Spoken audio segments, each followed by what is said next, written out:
Good morning student, I am Gopi Kumar Srivastava from ISS Sudhamdi, and today we are going to start a new topic of not-for-profit organization. This is the subscription.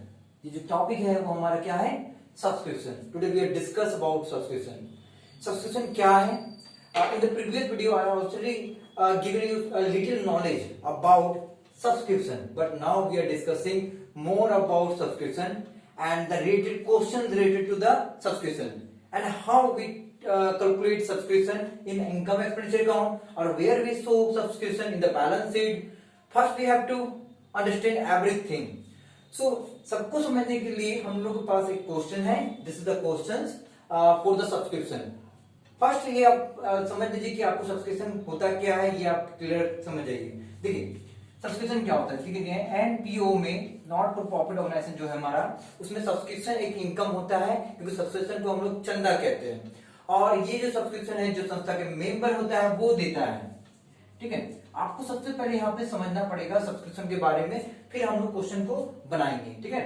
देखिए subscription का जो member है आपको यहाँ पे समझना पड़ेगा कि जो एनपीओ मैं चला रहा हूँ, जो संस्था में चला रहा हूँ, उसमें कुछ मेंबर होते हैं. मान लीजिए 1000 मेंबर है और हर मेंबर जो चंदा देता है मान लीजिए 100 रुपए करके देता है, तो सारा कितना रुपया आ गया? 1 लाख रुपीस आ गया. ठीक है. थोड़ा देर फिर मैं समझा रहा हूँ सब्सक्रिप्शन के बारे में. तो बेसिकली सब्सक्रिप्शन क्या है? It is income for a organisation, for a not for profit organisation, and this subscription we receive from NPO receive from a not for profit organization receive from the member से उनको मिलता है.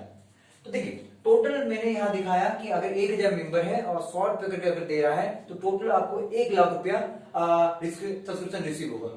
But subscription actually जो है वो दो तरह का होता है, समझते हैं. देखिए सब्सक्रिप्शन एक कितना तरह का होता है. मान लीजिए 1000 व्यक्ति में अगर 10 व्यक्ति या 10% सब्सक्रिप्शन नहीं देता है, तो अगर 10% नहीं दिया तो 100 रुपए करके कितना रुपया हो गया? 1000. तो 1000 रुपए अगर नहीं देता है तो इसका मतलब ये हुआ कि वो आउटस्टैंडिंग हो गया. आउटस्टैंडिंग का मतलब हो गया बकाया. जो सब्सक्रिप्शन हम लोग संस्था रिसीव नहीं कर पाता है या बाद में रिसीव करेगा या कोई मेंबर नहीं देता है तो हम उसको आउटस्टैंडिंग सब्सक्रिप्शन कहते हैं. This is called outstanding subscription. तो जितने भी मेंबर हैं देख सकते हैं आप, 1000 मेंबर है, 100 करके देना था, 1 लाख रुपए देगा. बट उसमें से 10 जो मेंबर है वो 100 रुपए करके 1000 रुपए नहीं दिया. दैट मीन्स आउटस्टैंडिंग सब्सक्रिप्शन, हम उसे कह देंगे आउटस्टैंडिंग वो सब्सक्रिप्शन है. अभी मैं बेसिकली आपको समझा रहा हूँ, ठीक है. अभी मैं फॉरवर्ड बताऊंगा, ठीक है. ताकि बेसिकली पहले आप समझिए सब्सक्रिप्शन को, ताकि आपको बनाने में आसान रहे. सब्सक्रिप्शन क्या है, ये सब्सक्रिप्शन का टाइप क्या होता है ना. तो अगर कोई मेंबर मुझे पैसा नहीं देगा तो वो मैं कह दूंगा कि हाँ वो मेरा आउटस्टैंडिंग सब्सक्रिप्शन है. करेक्ट. दूसरा हम लोग ध्यान देंगे कि कुछ मेंबर ऐसा भी हो सकता है, मान लीजिए 10 मेंबर ऐसा था जो सब्सक्रिप्शन नहीं दिया, पर कुछ मेंबर ऐसा भी हो सकता है, मान लीजिए 20 ऐसा मेंबर है जो सब्सक्रिप्शन एडवांस में आपको दे दिया, मतलब 2000 रुपया जो है आपको एडवांस में भी दे सकता है. तो अगर कोई मेंबर मेरे संस्था में अगर मुझे कोई एडवांस में दे दे पैसा तो मैं उसे कहूंगा एडवांस सब्सक्रिप्शन. करेक्ट. शॉर्ट में मैंने यहाँ पे सब लिखा, मतलब सब्सक्रिप्शन है. तो देखिए हमारे पास सब्सक्रिप्शन क्या है, बेसिकली सब्सक्रिप्शन इनकम है संस्था के लिए, और वो इनकम एक्सपेंडिचर के इनकम साइड में दिखाता है. बट सब्सक्रिप्शन हमारा जो है दो तरह का और भी होता है, जिसमें अगर कोई मेंबर नहीं देगा तो हम उसको आउटस्टैंडिंग सब्सक्रिप्शन कहेंगे, और कोई मेंबर अगर एडवांस में दे देगा तो हम उसको एडवांस सब्सक्रिप्शन कहेंगे.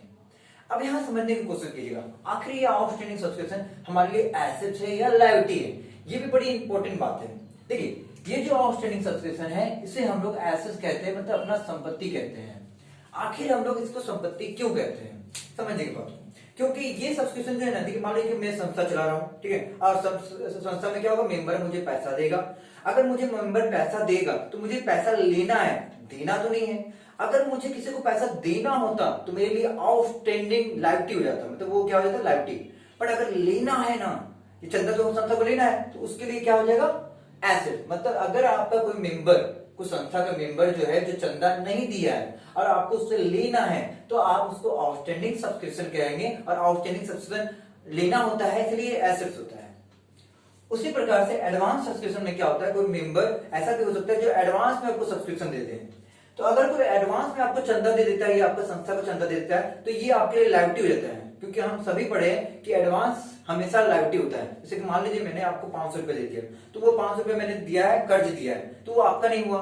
या मान लीजिए मैंने मकान मालिक आया है, ठीक है, मैंने उसको 3 महीना का पहले से पैसा दे दिया, तो 3 महीने से जो पैसा दिया पहले, तो मैंने तो अभी रूम को यूटिलाइज भी नहीं किया। 3 महीने पहले अगर मैं रेंट दे दूं तो 3 महीना तक मकान मालिक मुझे कुछ भी बोलने वाला नहीं है।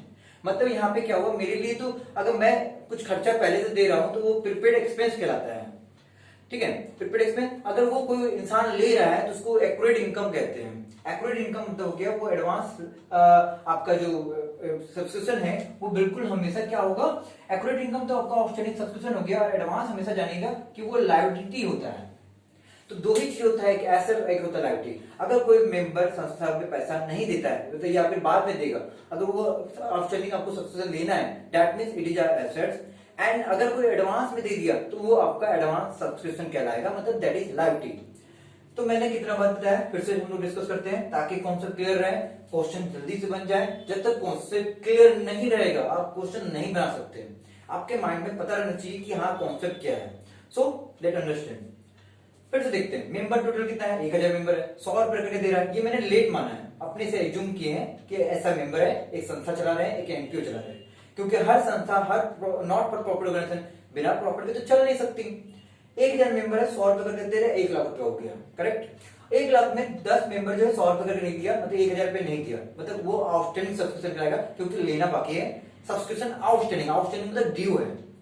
उसी प्रकार से कुछ मेंबर ऐसा है जो एडवांस में सब्सक्रिप्शन दे दिया है, मतलब कि चंदा दे देता है। जैसे मैं एक छोटा सा एग्जांपल देता हूँ, मान लीजिए मैं पढ़ा रहा हूँ, ठीक है ना, तो मैं मेरे कुछ बच्चे क्या हो सकता है कि मुझे पैसा महीना का ना दिया हो, जैसे कि 2-3 महीना का, या 2-3 बच्चा क्या है मुझे फीस नहीं दिया। और कुछ बच्चा है ऐसा है मेरा जो पहले से मुझे फीस दे दे, जैसे कि मान लीजिए अभी चल रहा है आपका अप्रैल, कोई बच्चा मुझे मई के पैसा दे देगा, तो वो मुझे एडवांस उसको इनकम बोलेंगे, एडवांस सब्सक्रिप्शन बोलिए, मेरे लिए वो एडवांस फीस हो गया, और संस्था के एडवांस सब्सक्रिप्शन हो गया। और कोई बच्चा अगर नहीं देता है तो हम उसको बोलते हैं आउटस्टैंडिंग फीस या आउटस्टैंडिंग सब्सक्रिप्शन कह सकते हैं, करेक्ट। अब हमारे ये जो एडवांस फीस होता है वो 2 साल का होता है, ठीक है। देखिए यहाँ पे जैसे कि लिखा है कि 31 मार्च 2021, समझिएगा हमेशा जो हमारे पास जो डाटा रहेगा वो हमेशा 2 रहेगा, ठीक ना।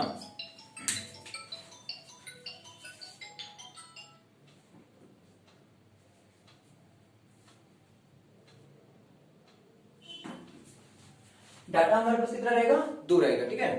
देखिएगा यहाँ पे पहला जो डाटा है, जैसे मान लीजिए यहाँ पे लिखा है 31 मार्च 2021, तो 2021 करेंट ईयर मानेंगे। कौन सा ईयर मानेंगे यहाँ पे, करेंट। और जस्ट 2020 में भी जाएंगे उसको हम लोग प्रीवियस ईयर मानेंगे, क्योंकि अगर अकाउंट जो है आपका 31 मार्च 2021 को क्लोज हो रहा है, इसका मतलब वो स्टार्ट हुआ था 31 मार्च 2020 को। मतलब इसको आप ऐसे भी लिख सकते हैं, 1 अप्रैल 2020 भी लिख सकते हैं, 31 मार्च 2020 लिखिए, 1 अप्रैल 2020 लिखिए। तो ये स्टार्ट हुआ था 1 अप्रैल 2020 और क्लोज कब होगा, 31 मार्च 2021। मतलब संस्था को क्या करता है, उसको ओपनिंग से लेके क्लोजिंग तक मेंटेन करना पड़ता है बातें को। तो उसको ध्यान देना पड़ता है कि आउटस्टैंडिंग उसका इस प्रकार से 2 तरह का हो गया, एक पिछले साल का, एक इस साल का, कि पिछले साल क्या आउटस्टैंडिंग था, इस साल क्या आउटस्टैंडिंग है। उसी तरह एडवांस भी 2 तरह का होता है, पिछले साल का और इस साल का। और जो पिछले साल का रहता है हम उसको प्रीवियस ईयर का कहते हैं या फिर ओपनिंग कहते हैं, और करंट ईयर का जो रहता है हम उसको क्लोजिंग कहते हैं। क्लोजिंग मतलब लास्ट अकाउंट जब क्लोज हो रहा है। तो बातों को फिर से हम लोग रिपीट करते हैं, एक बार डिस्कस करते हैं ताकि आपको क्वेश्चन में फिर से समझा सकूं। देखिए मेंबर जो एक्चुअल सब्सक्रिप्शन आने वाला है साल के में, जैसे 1 लाख रुपए आने वाला है, तो ये ड्यूरिंग द ईयर आने वाला है, दैट इज मेरा इनकम हो गया वो, और उससे हम लोग इनकम एक्सपेंडिचर अकाउंट दिखाते हैं। बट जब इनकम है उस इनकम में हो सकता है अगर कोई नहीं देता है सब्सक्रिप्शन या चंदा कोई मेंबर नहीं देता है तो हम उसको आउटस्टैंडिंग सब्सक्रिप्शन कहते हैं, और अगर कोई एडवांस दे देता है तो हम उसको एडवांस सब्सक्रिप्शन कहते हैं। और आउटस्टैंडिंग सब्सक्रिप्शन हमेशा लेना होता है, इसलिए एसेट्स होता है। एडवांस सब्सक्रिप्शन, एडवांस में अगर कोई चीज आप इनकम को रिसीव कर लेते हैं बिना कमाए तो वो हमेशा मेरे लिए लायबिलिटी होता है। तो यहां तक मैंने समझा दिया। साथ में मैं ये भी बता रहा हूं कि आउटस्टैंडिंग हमारा 2 को होता है, क्योंकि ये क्लोजिंग है तो एक क्लोजिंग आउटस्टैंडिंग होगा, एक हो सकता है ओपनिंग भी आउटस्टैंडिंग हो, क्योंकि आउटस्टैंडिंग 2 तरह हो सकता है पिछले साल का कुछ बच्चा या मुझे चंदा नहीं दिया हो, या इस साल का भी कोई चंदा नहीं दिया हो, या हो सकता है कोई बच्चा पिछले साल हमको एडवांस दे दिया हो या फिर इस साल भी एडवांस दे दिया हो, ऐसा हो सकता है। तो पिछले साल का भी आउटस्टैंडिंग, करंट ईयर का आउटस्टैंडिंग, पिछले साल का एडवांस, करंट ईयर एडवांस। मतलब आप यहाँ जान लीजिए कि एडवांस आपको 2 को मिलने वाला है, 2 तरह का, और आउटस्टैंडिंग भी आपको 2 तरह का देखने को मिलेगा, ठीक है। चलिए अब हम लोग क्वेश्चन को फिर से एक क्वेश्चन के द्वारा सॉल्व करते हैं। ठीक है, तो ये हमारा बेसिक कॉन्सेप्ट था। I hope you all understand. चलिए देखते हैं।